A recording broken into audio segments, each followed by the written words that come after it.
Behind today's celebration of St. Patrick's Day lies the spirit of Irish culture, hundreds of years old and still very much alive. Behind it also, the pain of Ireland and the struggle for independence, which was first claimed in 1916.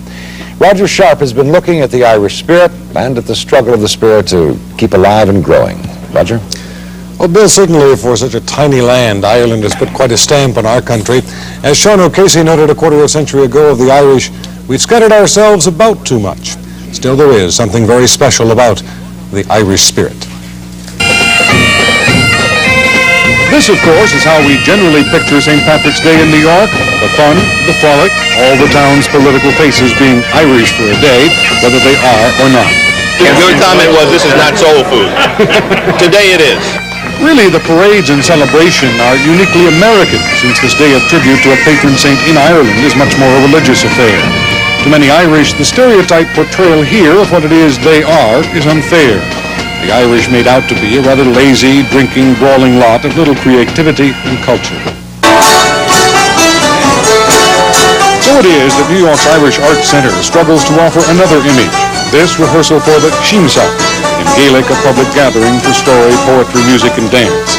Its final performance, 8 tonight at the High School of Fashion Industries on West 24th Street in Manhattan. People here don't believe that the demise of the culture is inevitable, and they came together and have built this center, and the Shea is the theatrical sort of message of Irish heritage and its Irish history through theater. I grew up having no contact with my cultural background. I knew I was Irish, and on St. Patrick's Day I always wore green ribbons in my hair, but I didn't know anything further about that.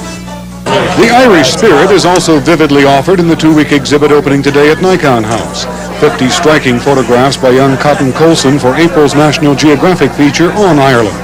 A non-political picture of today's industrious Irish shaking off as best they can the centuries of British rule. No hope for the men as masters. Their one true station in the universe is servants, slaves, if you will.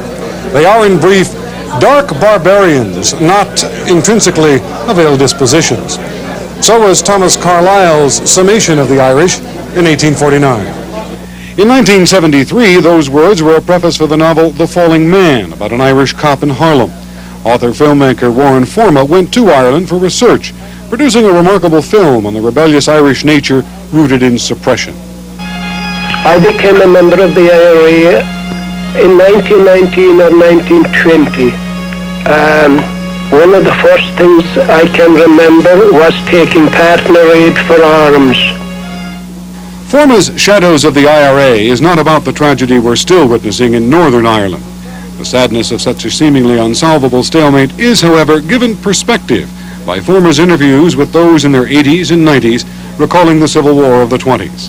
The voices, the echoes of how the Irish spirit was then. And then the news came, some fellow came to dispatch, saying your son was killed this morning.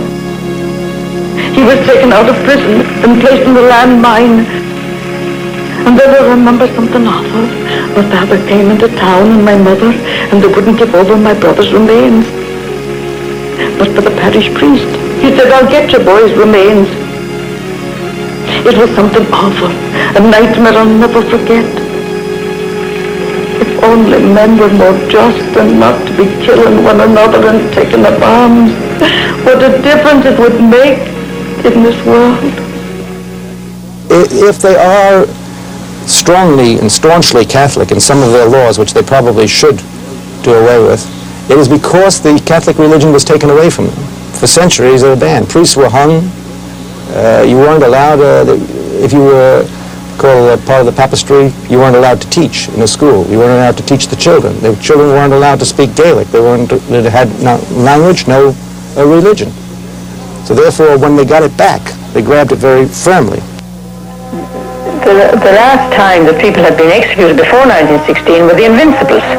And, of course, the politicians at that time tried to make out they were the usual terrorists, gunmen, street urchins, and had no ideas, but they were only carrying out the tradition necessary to fight for freedom. They're kind of now like the civil rights of today. And we're all influencing each other. Now, if you take Martin Luther King, you say, how is he connected to the Irish? But the Irish were the first to start non-violence, really, and they had fasts that they would go on. And this was picked up by Gandhi. This is what inspired Gandhi. And Martin Luther King was inspired by Gandhi. Therefore, we all find these things from each other. My father, in his last words to my mother, spoke of the horror of this war of brothers.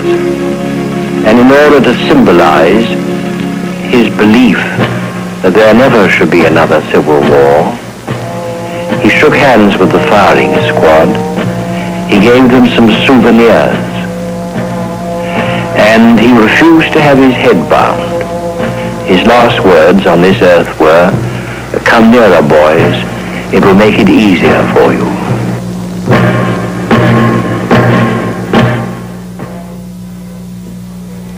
A peek to the past and the Irish spirit. In Gaelic, it goes something like, Lá Féile Peric Fé Honagwit. Happy St. Patrick's Day. Roger? The Reagan administration refutes a charge by the Congressional Budget Office that the Reagan budget underestimated its costs